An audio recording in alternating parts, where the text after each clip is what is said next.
Es un placer darles la bienvenida hoy en una tarde muy especial para un encuentro muy especial que tenemos.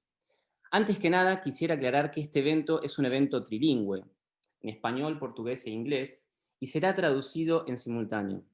Para acceder a la traducción, deben hacer clic en el icono del mundo que se encuentra en la parte inferior derecha de la ventana del Zoom y seleccionar así el idioma requerido. First of all, I would like to clarify that this event is a trilingual event, Spanish, Portuguese, and English, and will be translated simultaneously. To access the translation, you must click on the word icon at the bottom right of the Zoom window and select the required language. Antes de mais, gostaria de esclarecer que este evento é um evento em três línguas, espanhol, português e inglês. O será traduzido simultaneamente. Para acessar a tradução, deve clicar no ícone do mundo no canto inferior direito da janela do Zoom e selecionar a língua desejada. Ahora sí, mi nombre es Juan Facundo Botero, vivo en Buenos Aires y trabajo para la Fundación Dinero y Conciencia, impulsando la banca ética en Latinoamérica, así como también el modelo de propiedad responsable. Colaboro voluntariamente para Purpose hace ya un año.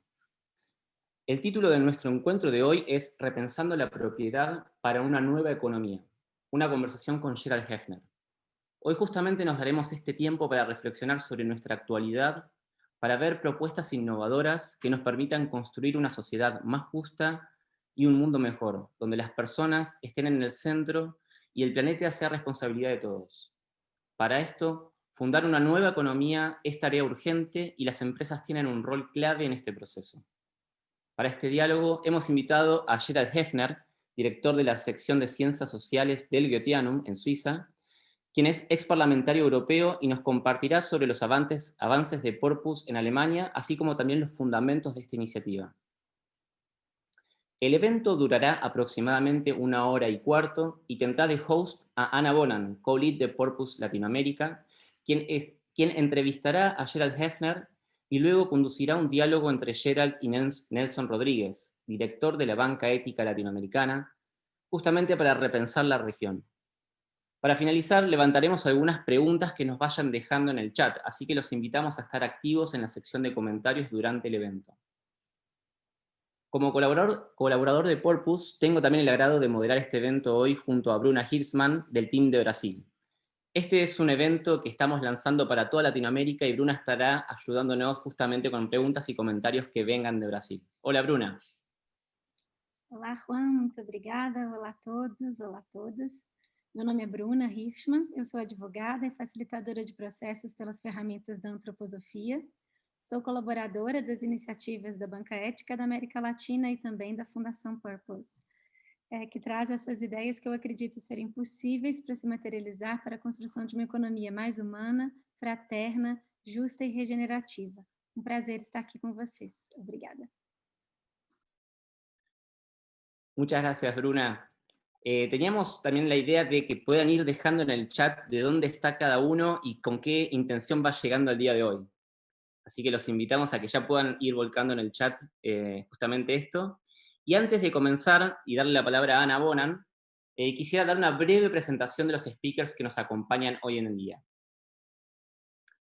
Ana Bonan, después de años trabajando como abogada especializada en Derecho Societario y MBA en Europa, Ana se puso en búsqueda de modelos corporativos enfocados en el propósito.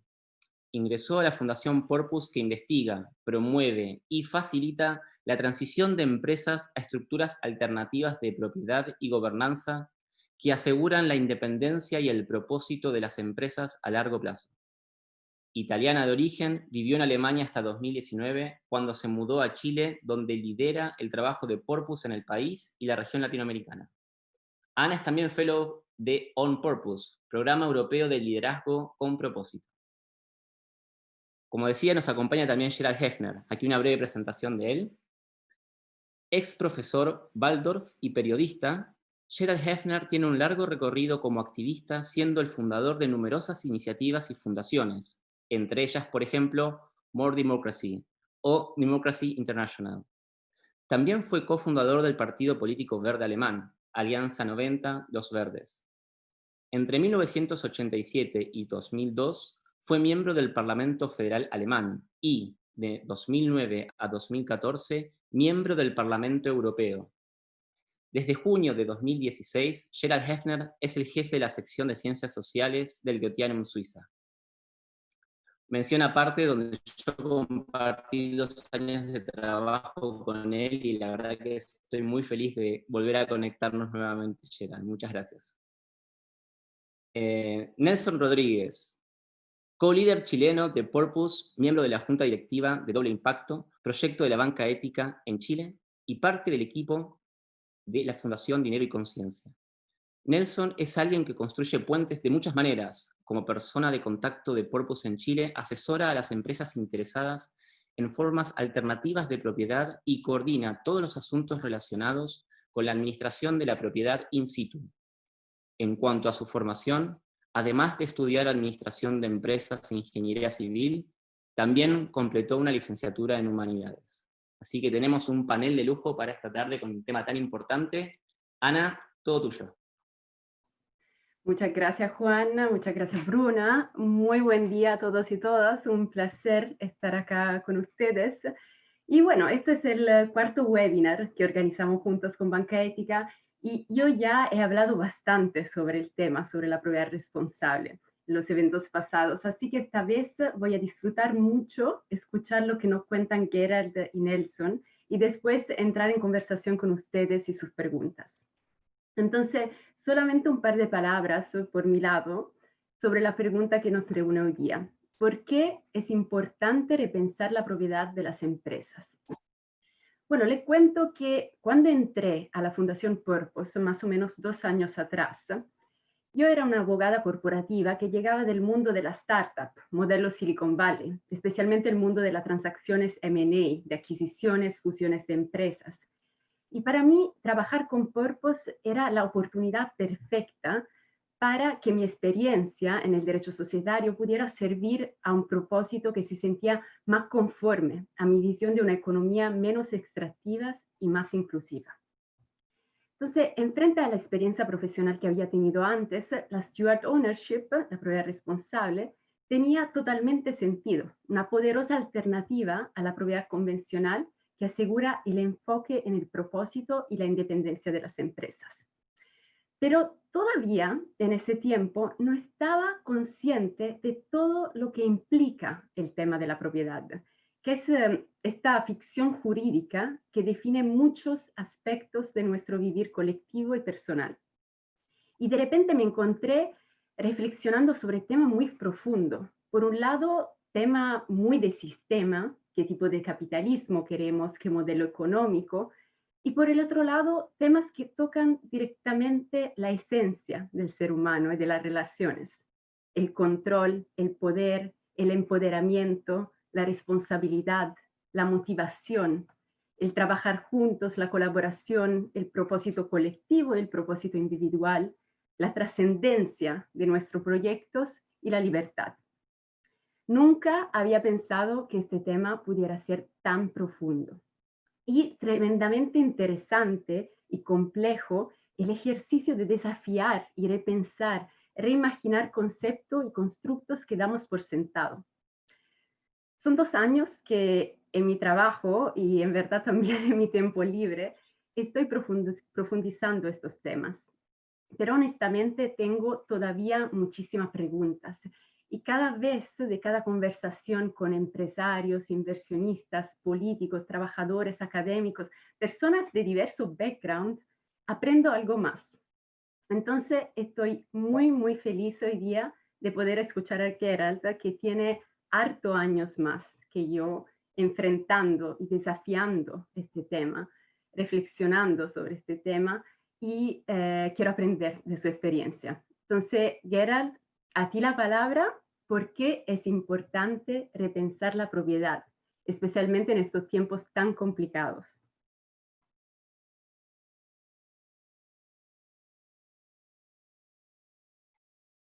Gerald está muteado. Gerald, you have to unmute. Unmute. So, thank you very much. And I hope now everybody can hear me. I'm talking from Switzerland, where it's cold. We have the first day snow outside, and it's night now in Switzerland. So, coming to your question, I think very often especially when young people have good ideas and start building up a company, an enterprise, what they think about mostly is their idea, their products, the service they want to produce or do, and they think about where's the market, where do we get the money from, do we have a building for that, and all this. And very rarely we think about legal forms. We think about what is the right form for the company we want to build. But I think you definitely should, because it makes an incredible difference. And I would like to go a little bit back when I talk about this idea with you, because I want to talk about how important forms in general are. You know, this is also a form. This is my body, and I live in this body.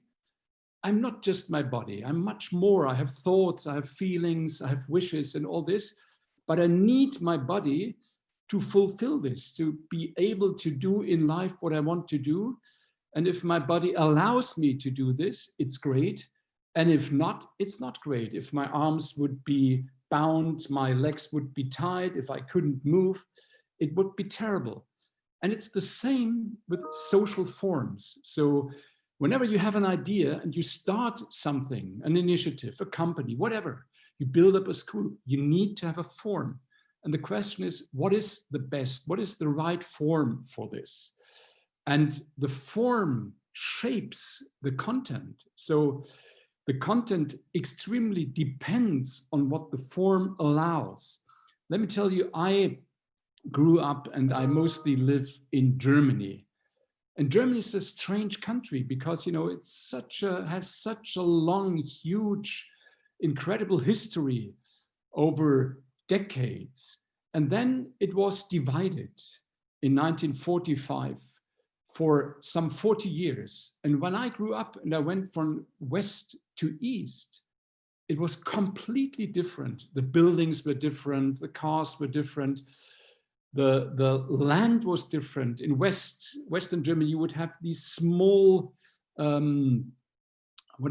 small farms, small buildings, small parts of different crops and so on. In the East, you would have these incredible huge farms, and you would have kilometers and kilometers of monocultures, always the same, because this was the socialist plan.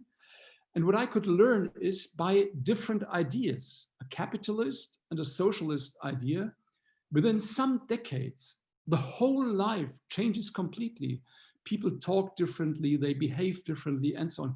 This is a result of a form. People do not think about these forms. They usually live in the form that is given, but the form shapes how we can live and whether we can at all really do what we want to do. And if we now come to companies, then we need to understand that the usual given form is that a company is a private property. So when you build up a company, then this company is yours. When you have people working in that company, all they do for you. So in the end, you can sell the products, and if there's a huge profit, it's your profit. You can pay some money to your workers, but the profit is yours, the work is theirs and yours. It's not just theirs, but they all work, a company is, you know, it's a social form of people doing something together, having ideas together, coming to new ideas, new products, producing them, creating markets, being linked to the customers and so on. But there's one person that is the owner, and he can take the whole profit. He can buy or sell the company as if it would be a bicycle or a piece of bread. We see a company as a private property, and we see a company as a commodity that you can buy and sell as like every other commodity. And this, if you now again go a little bit back in history, this was the real reason for the biggest social fights we had in 19th and 20th century. So the idea to overcome private property this was the really starting point for socialism, for communism, the idea to have not have further private property, but state property.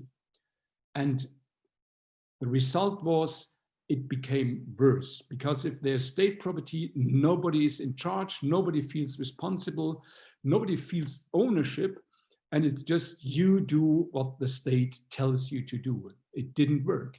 So the problem was not solved. And still we accept this crazy fairy tale that people tell us, okay, ownership, there's two possibilities. You can either have private property, then it's one person, or it's the shareholders, or it's state property, and then it's the party or the system, the state. But there are so many possibilities in between, so many new forms we can create, because all these legal forms, they are not given. They do not come from nature. They do not come, let's say, from the gods. They are created by us, by men. So by thoughts, by ideas, we create legal forms. And if we understand that the legal form that we have is not the best possible anymore, then we have to invent new forms and to create new forms. And that's what we are on our way of doing. So in Germany, when I became the leader of the social science section at the Goetheanum, which is Switzerland, but which is a worldwide think tank, one could say, and a worldwide private university, I said to myself, I want to study, to do research on how to change our understanding of property, and especially property in economy, especially property on companies, on enterprises, because I see this as a real result for much of the evil today. And I know that this sounds strange, but just look at the so-called markets and look what happens with companies. So many wonderful companies where young people have good ideas, build something up and do a brilliant job. They get bought by whoever. Sometimes if it's digital products, they get bought by Apple, by Google, by Microsoft, and so on. And those who had the idea, those who started the company, they have no say anymore. Sometimes they are kicked out. So the company becomes a commodity, bought and sold, and you just look at it and where's my company? In Germany, people read in the newspaper that their company has been sold. Like, for example, we have a very huge, very good, very important company that produces a lot of material for households. They've just been bought by a Chinese company, and thousands of workers just read in the newspaper that now they work for someone in China that they have never seen in their life before. So this is a strange thing, and it's dangerous. Look at, for example, hospitals. All over the world, hospitals today are seen as a commodity. You can buy and sell hospitals. In Germany, one of my best friends, his father is the director of a hospital. This hospital has been sold 4 times now. And whenever the hospital is sold, someone comes to the hospital and says, okay, how long do you need? How much time do you need for a heart operation? 3 hours, in the future, 2. How many people do you have in this part of the hospital? 120, too much. So in the future, 90. So people who have just calculating machines in their head and no idea about medicine and how to treat the patients well, they come and tell those in the hospital how to work because they want to make money out of it, because the hospital doesn't belong to the hospital anymore. It belongs to some company, some holding, some fund, some trust that's at the stock markets. And if you just look, and this is the last example I want to give on that, if you just look at the concentration of capital in our world, there has never been in history a time where we had such a huge concentration of capital like today. Look at, for example, BlackRock. BlackRock, they started in 1999. They started with $300 million as their capital. Today, they have $7 trillion invested capital. And out of the 300 biggest companies, enterprises of this world, in more than 250, BlackRock is an owner.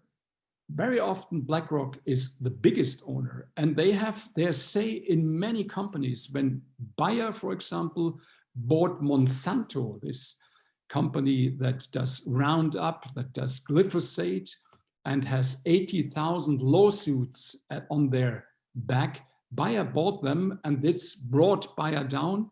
Why did Bayer do that? Because BlackRock is the owner number one in Bayer and the owner number one in Monsanto, and Capital Street is the owner number 2 in Bayer, the owner number 4 in Monsanto, and so on. It's in the end, it's the same owners that own this company and that company. So it's a huge game where the real people, those who have the ideas, those who do the work, they are not asked anymore. They are like in a chess playing field, like figures that are taken by other people and put from here to there.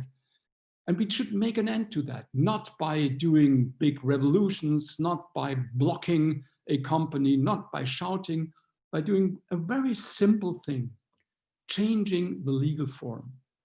Changing the legal form and making clear that a company is not a commodity. A company is a very complex organism that's created by humans, by persons, by people with ideas, with feelings, with forces, powers, with a capacity to do something for others. It's related to these others the company works for. It's related to the purpose of the company, to the ideas, to the skills in the company. But it's not a commodity. And it's not something that you can buy or sell. So this we should clarify by a very simple change in our laws that make clear that in the future you cannot buy and sell companies anymore. Companies belong themselves. They belong to those who work with the company, in the company. And now if you, for example, if you have a company, if you're an owner, if you build up that company and you're now old, getting old like me, and you come to the point where you think about who should I give this company to? Again, the legal situation today allows only 2 ways. One is blood and the other one is money. There's nothing besides. Blood means that you inherit it, you give it to your eldest daughter or son, but this very often is a very bad idea. You know, mostly when you build up the company, the daughter wants to do classical dancing or wants to study Orientalist science or whatever, but doesn't want to do the same as you did. And sometimes if she wants, she might not be the most capable person to do that. So blood cannot be the thing that decides in the 21st century who runs a company. And if you sell the company, it's just money. And it's those or the one who has most of the money who in the end can buy the company. It's not the best possible. It's not the most capable. It's not the most trustable person. It's just a person with money. And in the end, it's the company then who has to earn the money that this person or this fund used to buy the company. So it, in a way, it also hurts, and sometimes it even kills the company. So this is something nobody wants. If you build up a company, you don't want to kill the company. What you should be able to do is allow the best possible person or group of persons or your people working in the company to now take over and go on with the company. So those who are capable, those who are trustable, those who have the knowledge, the skills, those who want to do that are not those who have the right blood or have enough money. So again, it's extremely important that we change this very simple point in our laws and make clear that A company is not something you can inherit, like, let's say, your diary or your best coat or scarf. A company is something else. And you can't just take it away and give it to your son or sell it to China and so on. So this is the only thing we want to do. In Germany, we built up first a research group, then a group that worked on a legal form for that. So we made a bill where we want to change the law in Germany, and we are quite far with that. We have support now from every political party in parliament, not every, 5 out of 6. And we are quite, I cannot say sure, but we think that we will be able to make this change in the legal form in Germany available for everybody. As long as we do not have that, we work on how to help companies to find the right form in the existing legal environment. And there are lots of things that you can do, but that's the work of purpose. So that then Nelson or Anna or Buna should explain. I'll not do this because this is different from country to country. It's different in Argentina or Mexico or Brazil from Germany.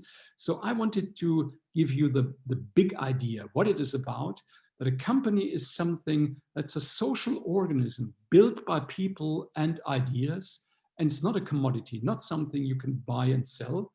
And that to make this very simple change in laws that everybody understands, to allow another legal form, this is a change that can, I would say, appease or solve a problem that has tossed mankind around for 200 years. The whole antagonism between work or labor and capital, the whole antagonism between capitalism and socialism is based on this very question: who owns a company? So therefore, let's start bringing this new idea everywhere where it's possible and where it's needed. It's needed all over the world, and make companies a living organism of people and ideas, and not a commodity again, or not still a commodity. Thank you for listening, and now I'm very keen to hear from you.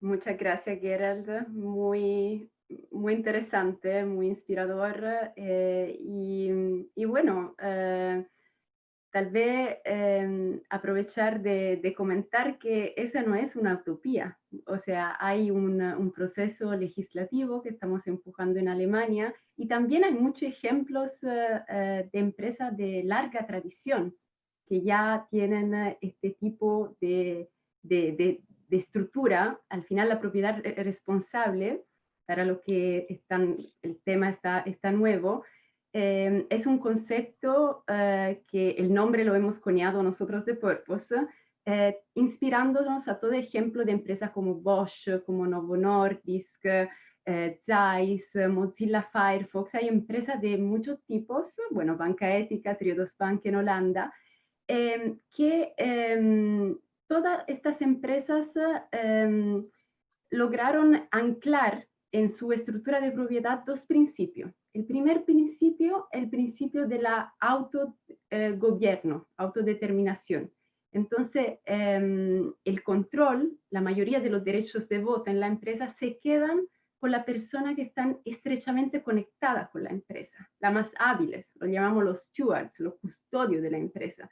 Entonces, el control no se transmite en base a la sangre o al dinero, lo que mencionaba Gerald, sino en base a los valores, las habilidades y la conexión con el propósito. El segundo principio, el principio del lucro sirviendo al propósito. Entonces el lucro es importante, todas las empresas lo necesitan, pero es un medio para lograr un fin.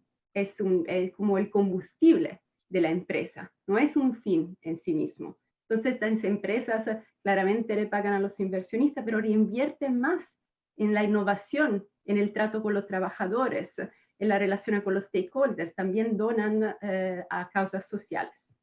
Eso solamente quería aclarar este concepto de propiedad responsable que después toma diferentes formas y estructuras jurídicas en el mundo. Y ahora, bueno, ya he hablado bastante, esa no es la idea. Paso la palabra a Nelson para que nos pueda dar sus acotaciones, sus comentarios, su bajada latinoamericana. Nelson. Muchas gracias, Ana. Solo aclarar que para los que se han incorporado recién, hay traducción simultánea en 3 idiomas, para que sepan que Gerald está escuchando esto en inglés y otros nos están escuchando en portugués o en español. Sí, primera reacción ante lo que comenta Gerald es que cuando decidimos, así, voy a hablar en nombre de la banca ética primero, cuando decidimos comenzar con el proyecto de la banca ética, esto nos trae la inspiración en el modelo de Triodos Bank, pero principalmente nos trae la inspiración Joan Melé, que seguramente Gerald, tú conoces a Joan. Y cuando tú hiciste ahora la analogía del envase, ¿no? Que el envase define el contenido, él hace una analogía muy similar y que nos hizo mucho sentido, que es que el crecimiento orgánico, ¿cierto?, en el cuerpo, crece el cuerpo hasta cierta edad y luego el cuerpo deja de crecer y comienza a madurar.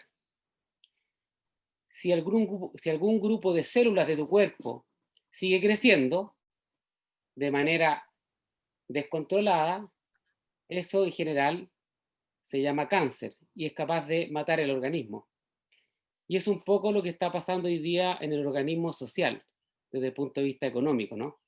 Es decir, tenemos una economía que creció con algún cierto grado de fraternidad, pero en algún minuto, y esto tiene que ver con los vestidos legales que la sostienen, comenzó a desviarse y ya el órgano no crece de manera orgánica y este paradigma de crecer a cualquier costo tampoco está resistiendo y tenemos esta disparidad que tú señalabas de que hoy día, más que nunca en la historia de la humanidad, tenemos esta diferencia y esta concentración de capital, que finalmente eso no es sostenible y eso puede matar a todo el organismo.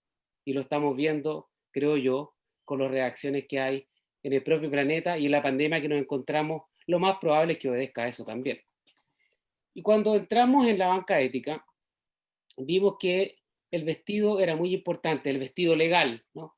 Y cuando vimos que Triodos existía y vimos su vestido legal, nos dimos cuenta que su vestido legal tenía una conformación que aseguraba su propósito en el largo plazo. En ese minuto no conocíamos la Fundación Triodos, perdón, la Fundación Purpose, pero buscamos cómo bajar esa forma de gobernanza en Chile y nos dimos cuenta de la complejidad que tiene eso. No existen, el sistema legal no está preparado para cobijar estructuras que anclen su propósito de una manera simple, ¿no? No están acostumbrados. Y ahí conocimos a la Fundación Purpose, que analizaba estas estructuras de propiedad, no solo en Holanda. Entonces nos empiezan a señalar y yo sé que tú me dijiste, Gerald, que esto es un caso extraordinario, pero que en Dinamarca el 60% de las empresas abiertas en la bolsa, su dueño es una fundación y comercializan solo los derechos económicos, cosa que acá es impensada. Pero nos dimos cuenta que esas economías al menos están haciendo ahora un crecimiento más orgánico, esas empresas, y están madurando. Y el madurar, que es orgánico a lo que uno hace como ser humano, ¿cierto? La maduración significa ir acogiendo todo el quehacer de la entidad social que es una compañía. Y eso lo cobijamos y lo estamos haciendo hoy día en la banca ética. Y la banca ética, cuando conoce que la Fundación Purpose existía, nos asociamos rápidamente con Sistema B, Latinoamérica, y dijimos, ¿cómo traemos la Fundación Purpose en Chile? Esto se tiene que conocer. No partimos de la base de que los empresarios no siguen haciendo lo mismo solamente porque son codiciosos. Seguramente hay muchos de ellos que sí, pero hay otros que no conocen herramientas, no conocen alternativas. No hay un traje legal en cada país que pueda cobijar el anhelo de alguna persona de entregar la compañía al más hábil y no a alguien por sangre, ni menos venderla a lo mejor. Entonces, cuando hicimos la invitación a Armin, a Chile, para que viniera a hablar a un encuentro de empresas más B, recuerdo que en esa charla que dimos el ejemplo de la banca ética también, hubo 80 empresarios interesados, y posteriormente la Fundación Purpose decide venir a Latinoamérica partiendo por Chile, reclutan a Ana Bonan, y Ana se viene a Chile, que es otra historia, pero está en Chile. Y desde acá creemos que hay mucho que hacer para que esta realidad, que hace unos años parecía también un poco menos necesaria, hoy día, o sea, además de ser sensato y hacerse cargo de los problemas que están sucediendo, es más necesario que nunca.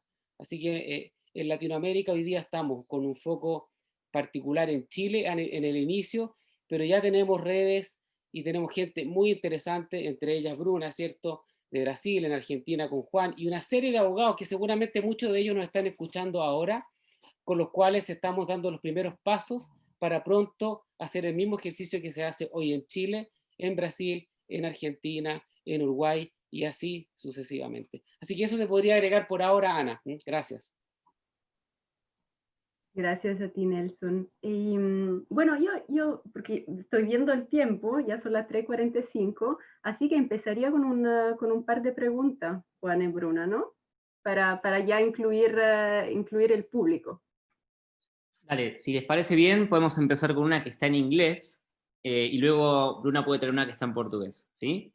Entonces, la primera pregunta dice así. Companies that own and buy of small companies. Sorry, I will start again because of the translation.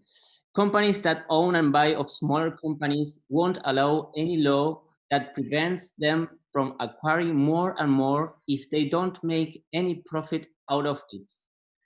We all know about lobby. How will you stimulate this change? No sé si es necesario traducirla oralmente al español o se tradujo directamente. Quizás la podemos, o Ana, no sé si quieres parafrasearlo un poco en español para la gente que nos está siguiendo. Yo creo que esto se refiere especialmente al proceso legislativo, político, de lograr un cambio, y el cambio del cual estaba hablando Gerald, y la lobby de unas empresas que claramente tal vez no le va a gustar esta opción. Que, ojo, es una opción, no es una obligación pasar a este tipo de propiedad. Es como dejar una alternativa más. Al final, el mundo es lindo porque vario, ¿no? Porque hay diferentes formas, diferentes trajes legales para diferentes tipos de organizaciones. Entonces, esto solo quería aclararlo antes de pasar la palabra a Gerald.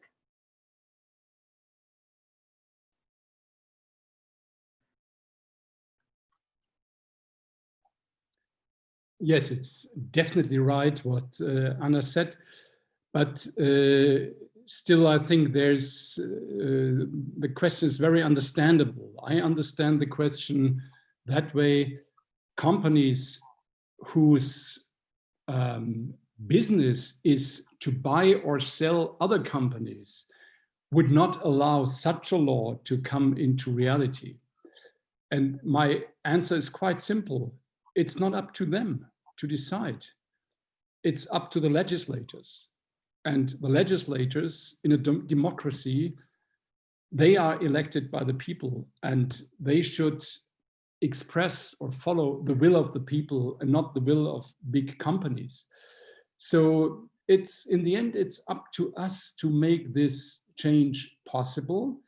And up to us, this means if we do not really, first of all, think this new form, then want this new form and argue for it, discuss for it, fight for it, it won't come. But it will come if enough people are convinced that it should be much, much better to allow this than not. And as Anna said, and also Nelson said, I mean, there are countries, Denmark is, is the top amongst them, who have already a legal form that allows lots of companies to realize what we are talking about. And wherever you have this possibility, you can see that these companies are not just more successful, they are also much more sustainable. So they live for decades, they live for a long time. Other companies come and go, and they have much more identification of the people working in the company, engagement, and so on. So in very many parameters, you see that they are more successful, and people are happier working in these companies than in the other companies. So it's, in the end, you can show by empiric findings that this is a much more successful model. And the good thing is we do not have to convince BlackRock. We do have to convince the legislators.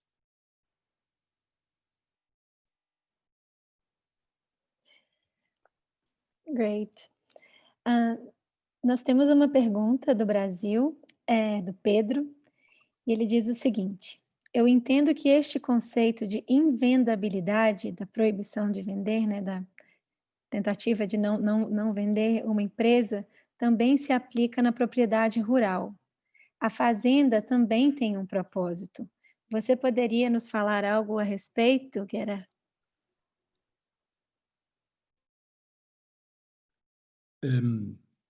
Was this a question to me?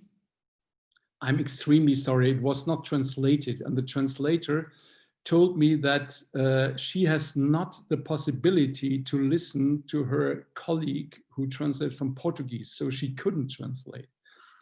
Is there any solution for that problem? I'm happy to translate it. You translate? Okay. Yeah. Wonderful. Yes. Go ahead. So Pedro asked if this concept of unsellability, what do you say, not to sell, okay, company could be applied also to rural ownership, rural property, because of course this is a huge topic in Latin America, where there are this huge fazenda, especially in Brazil or in Argentina, where a lot of land, and they also have a purpose, Pedro says. So is this concept also applicable to rural property? So in Europe, we have hundreds of thousands of farms where the farmer gets, or the farmers get older and older and think about whom to give the farm to. And very often it's not their children who want to do this. And if you now are, let's say, young people living in a city and want to go out to the country to do farming, you would need an incredible amount of money to buy a farm or buy the land, because through speculation, also as one of the results of the speculation on the financial markets and the uncertainty there's much more speculation now in real estate.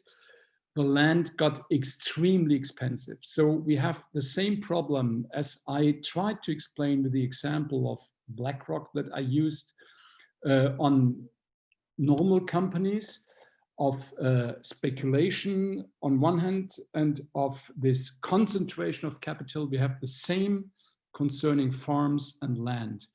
And I think that for farms, it would even be more important than for normal companies to do this shift into another legal form. And as you know, there are already lots of farms in many countries who try to do this in different ways. We have the community-supported agriculture, for example, where people engage and in a way become the co-owners of a farm in order to free the farmer from this old idea of ownership, and so to create a legal form that allows the farmer to give the farm to those who really can and want to work with it, and not to use blood or money to sell or to inherit it, would be a huge step.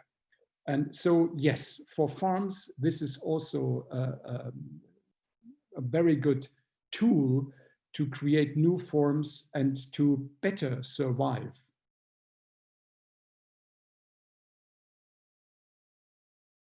We have another question, and it says, to base business ownership on competence and merit is an attractive approach, but what about the one or those who bear the risk? How do you compensate those who risk everything they have to create a company? Asumo que ha sido traducido al español, pero habla sobre las personas que toman el riesgo a la hora de invertir, más allá de lo que es la competencia y la actitud, o sea, en cuanto a lo que planteaba Gerald anteriormente, a cuáles son los dos caminos, si es por sangre, por herencia o por venta, cuando se planteaba el mérito, y el mérito, las aptitudes y también el ser parte de ese propósito, de ese organismo, de esa empresa. La pregunta se plantea respecto al riesgo del inversor del capital que inicia la empresa. O del fundador también. El fundador, sí. Para Gerald, puedo también... No, para todos, tanto para Ana, para ti, Nelson, por favor, siéntanse, incluso Bruna, sentámonos todos invitados a las preguntas. Déjame tomar parte de esa pregunta porque es súper interesante. La ecuación riesgo-retorno se está transformando también en la ecuación riesgo-retorno-impacto hoy. No es solo el retorno lo más importante para los inversionistas, sino que también el impacto. Pero en el sentido que está la pregunta, por supuesto, hay personas que corren un riesgo y esperan un retorno, y las estructuras de propiedad, y sería bueno que después pusiéramos el link al libro, ¿no? Para quienes quieran descargarlo, porque ahí hay ejemplos de cómo se estructuran, ¿cierto?, salidas, de manera de que las personas que comenzaron la compañía y quieren un legítimo retorno del capital, y por supuesto los dividendos de la compañía lo permiten, ese esfuerzo inicial sea compensado con ciertos límites y parámetros para que esa persona pueda entregar esas acciones y la propiedad finalmente se pueda pertenecer a sí misma. Pero eso está resuelto, hay estructuras legales que de hecho la estamos ahora bajando para algunas empresas en Chile, pero eso tiene solución. Y el otro punto que quería reaccionar sobre la respuesta anterior de Gerald es cuán atractivo puede ser esto para los inversionistas, ¿no? Nosotros en la banca ética hicimos el año pasado, bueno, ya ha pasado un año porque el año de COVID fue como un año de pausa, ¿no? Pero fue en noviembre del año pasado, estuvimos en 4 países y estuvimos con 20 instituciones europeas presentando el modelo de la banca ética y buscando los primeros soft commitments de capital para nuestro proyecto. Y por supuesto a todos les aclaramos que el dinero que nosotros esperábamos obtener de ellos era un dinero contra el cual iban a obtener derechos económicos, no derechos de propiedad, derechos de voto. Y a nadie le pareció una mala idea, primero. Segundo, a todos les pareció que eso protegía el propósito, e incluso en algunos de ellos aumentó el interés porque comprendían de que el proyecto no estaba regido por intereses de corto plazo.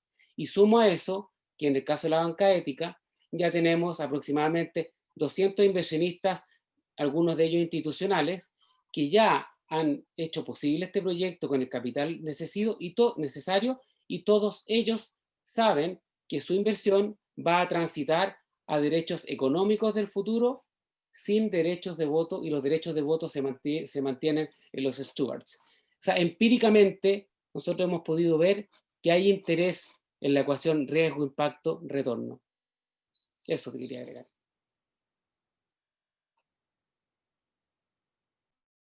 Obrigada, Nelson. A próxima pergunta, ela é sobre a lei alemã, e eu vou tentar falar ela em inglês também, para que o Gerhard possa nos entender. Gerhard, how far is the proposal for a respective law in Germany? And how do you see its success in German society and economy? Thank you. Can you please repeat? I don't know why, but it was muted for the most part of your question.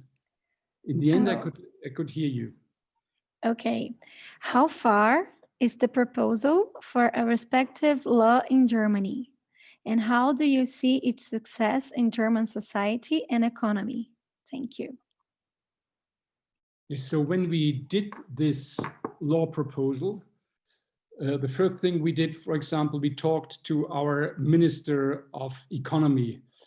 Since, as Juan told in the beginning, I was member of the German Parliament in the past, I have this, how could I say it, this possibility that there still are lots of politicians that I know very well or that are friends of mine where I can say, please, do you have an hour of time? Can we meet? I have an idea that I wanted to introduce to you. So we introduced to him this idea.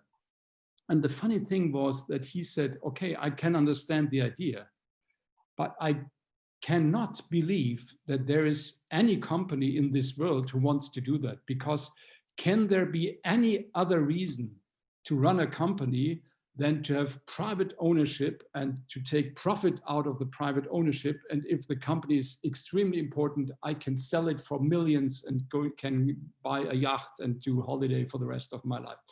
And we said, this is a strange idea, because most of people who do companies are not this way. They want to do something good, something they love, something where they think this is something important, something needed in the world, something they could do for others. It's not just about profit, but there's, I mean, in purpose companies like we are talking about, it's clear you can still do profit for the company, and you also can earn money. That's all not the profit problem. The simple problem is only that you can't buy or sell the company, and that the decisions in the company are taken by the people who do the company and not from outside.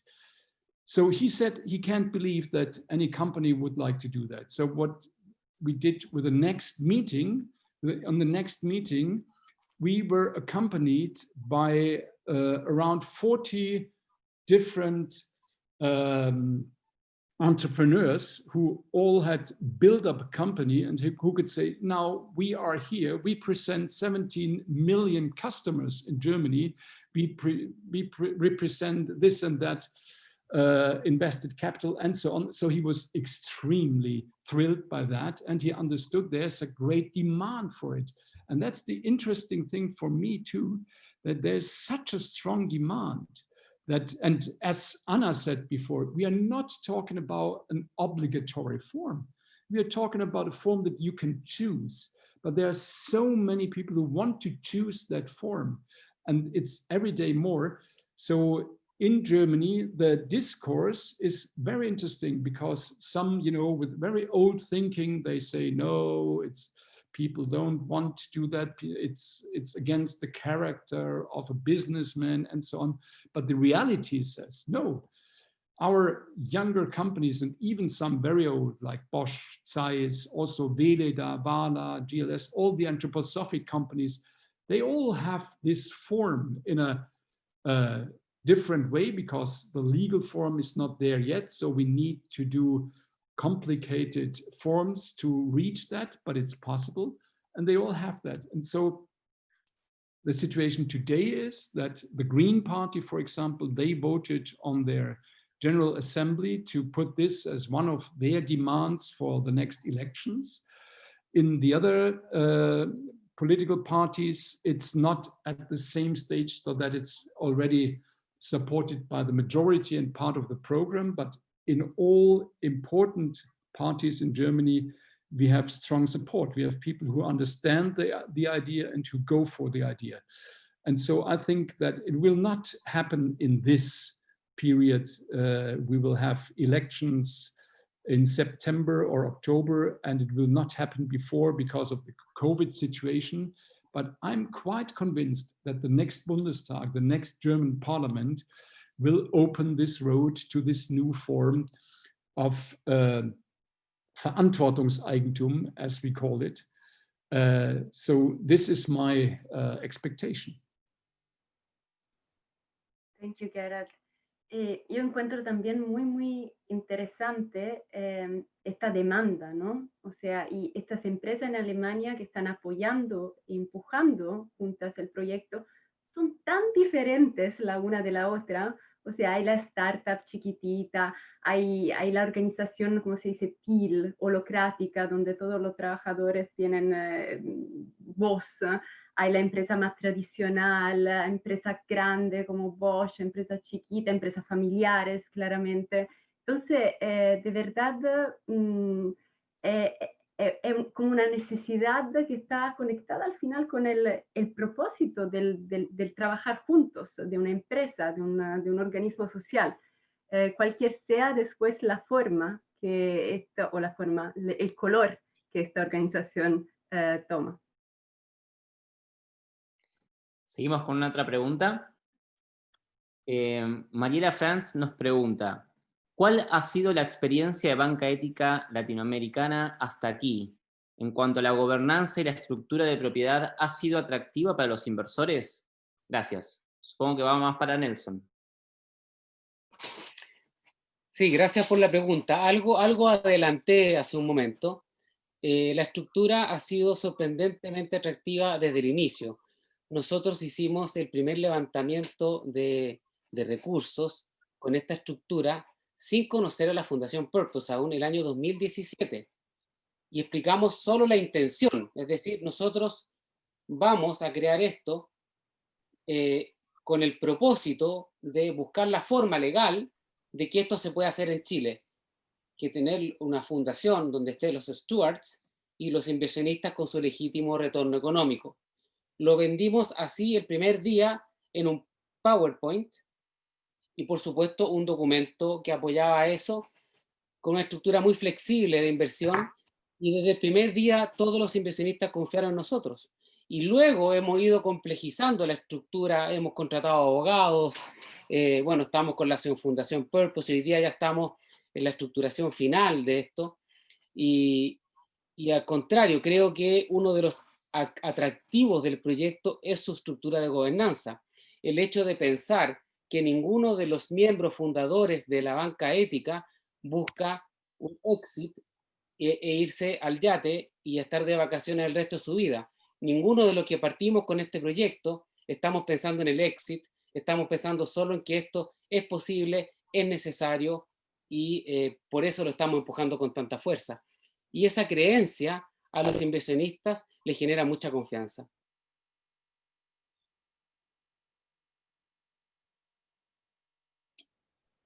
Gracias.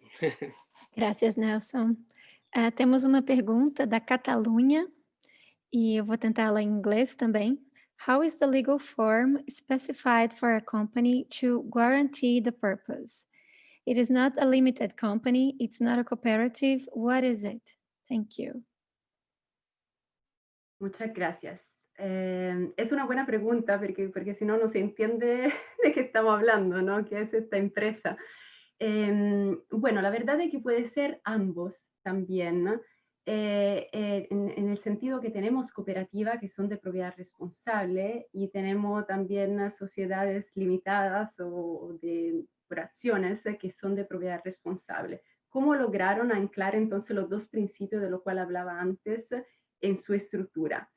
A través de un poco de creatividad, y acá ayudan mucho los abogados muy creativos, que sé que hay un par en línea.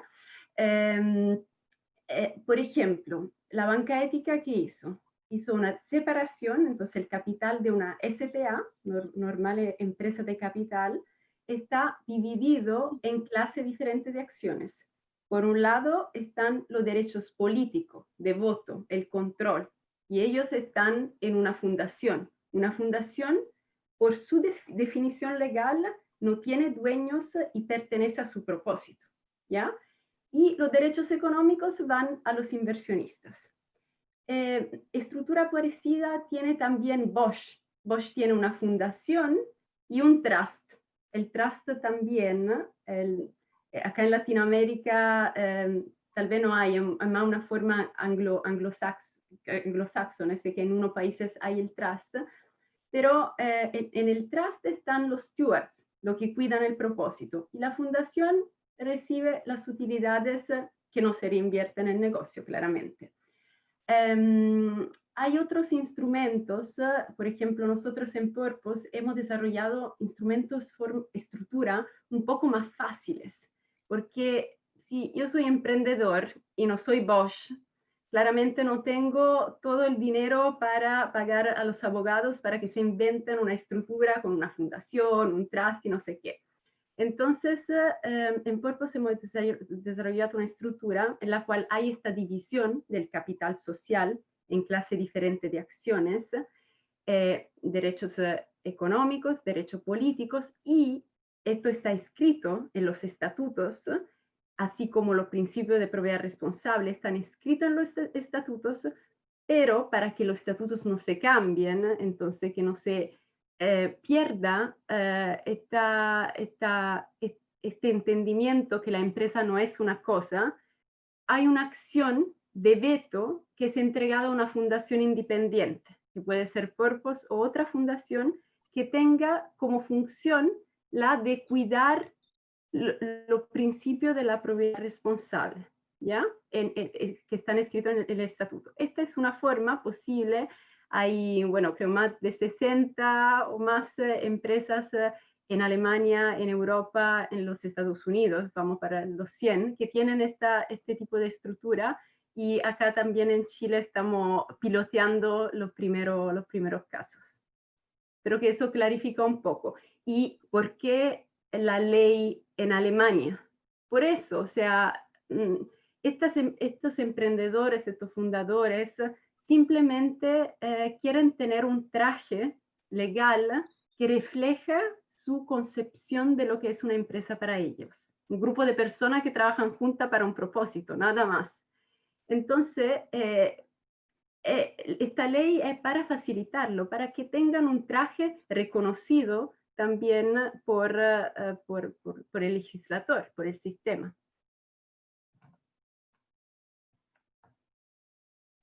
Muito obrigada, Ana. A próxima pergunta, em português, da Margarida Tavares, para Gerald Häfner. Qual a sua opinião sobre a trimembração social de Rudolf Steiner possa ser implementada numa empresa orientada com objetivos sociais, educativos e culturais? Qual é a sua opinião?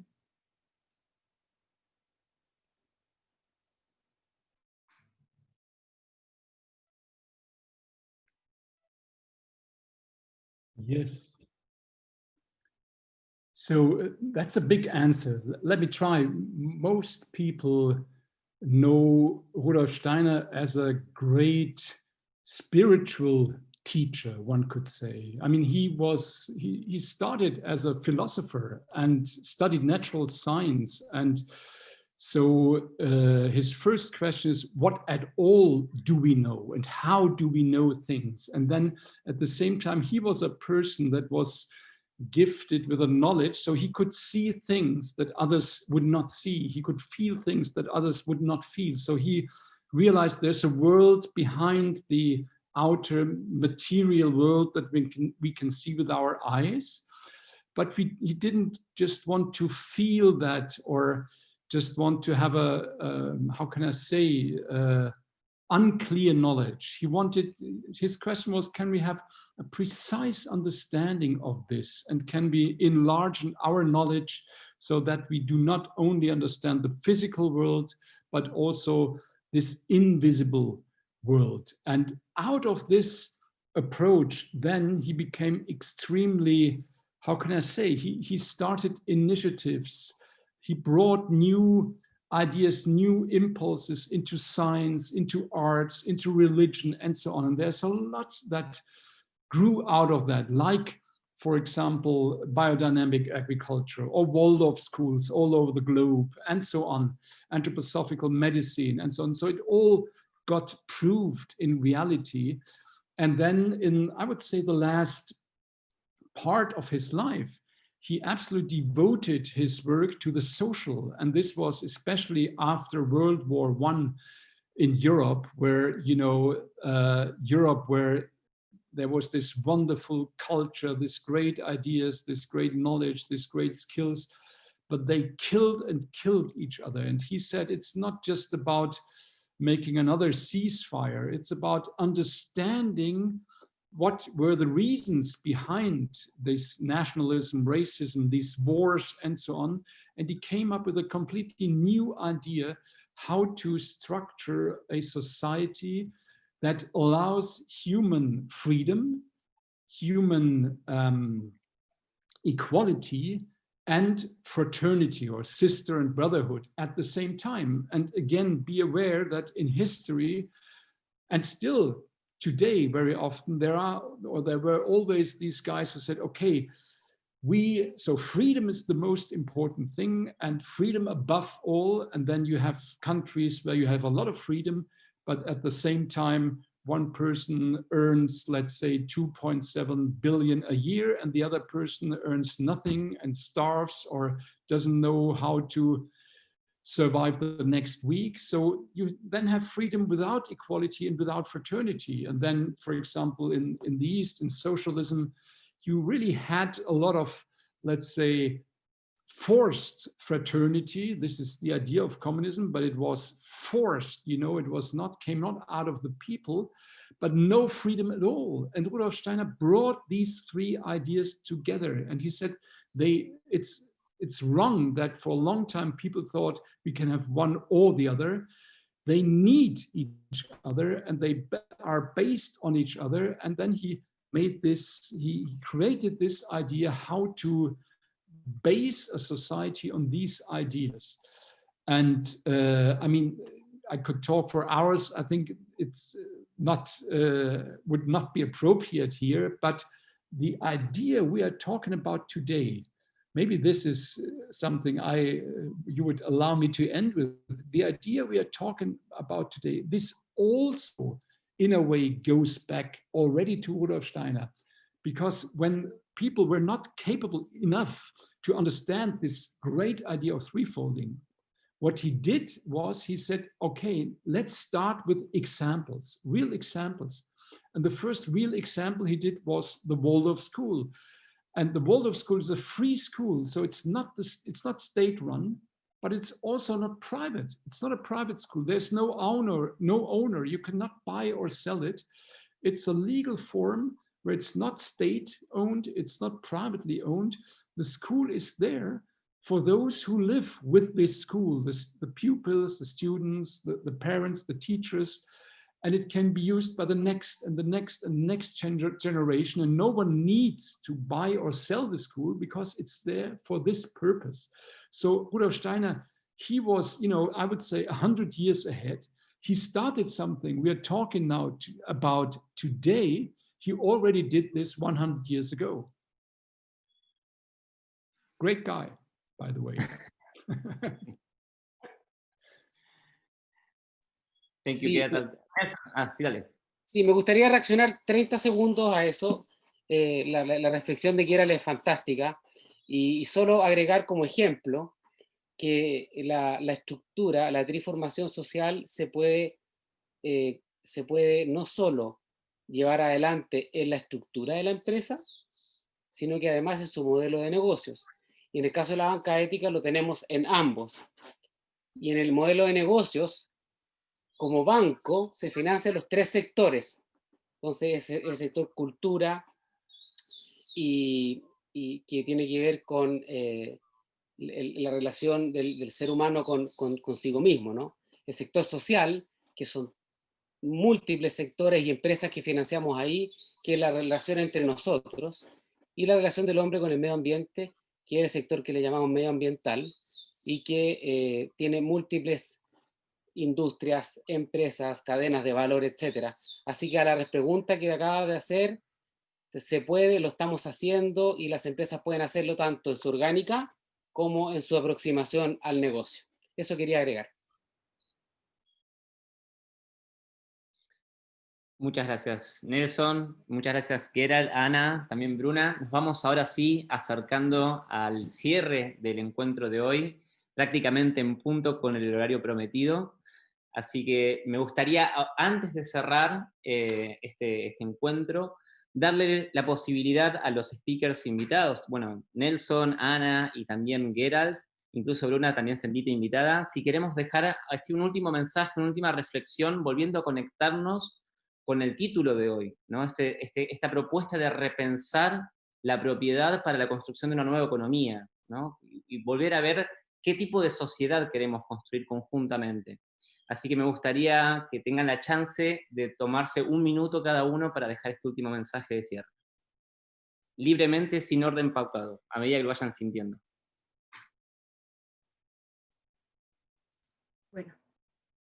Bueno, ¿puedo empezar? Bueno, salgo muy inspirada de esta conversación, muy agradecida por el público tan activo.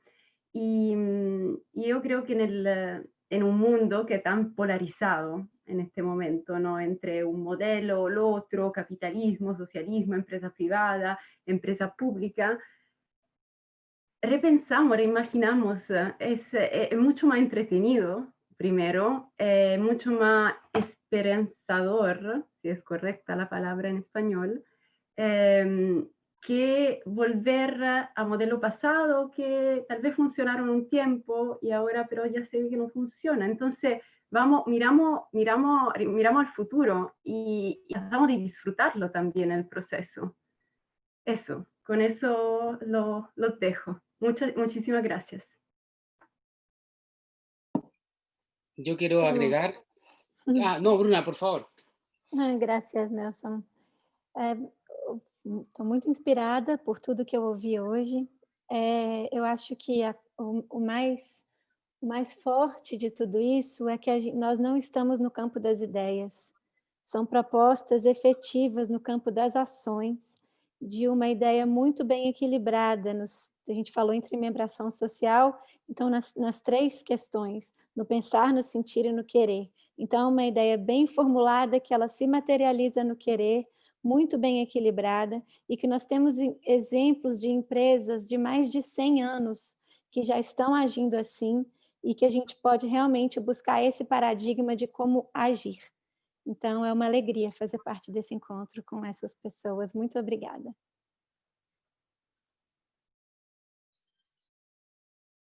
Dale, Nelson, ahora sí. No, solo agregar que lo que estamos construyendo en Latinoamérica requiere muchos esfuerzos de empresas que quieran cambiar, esfuerzos de personas que quieran escuchar, gente que ayude a amplificar esto, porque esto tiene que conocerse para que pueda ser realidad, y por supuesto, en lo profundo, necesitamos trajes legales a la medida y cambios legales. Así que en eso estamos trabajando en la Fundación Purpose en Chile, y lo que nos trae Gerald nos inspira y nos da esperanza de que es posible hacerlo, así que nosotros vamos a ir siguiendo el mismo camino que ustedes nos están poniendo desde Alemania, Gerald. Así que gracias por tus palabras.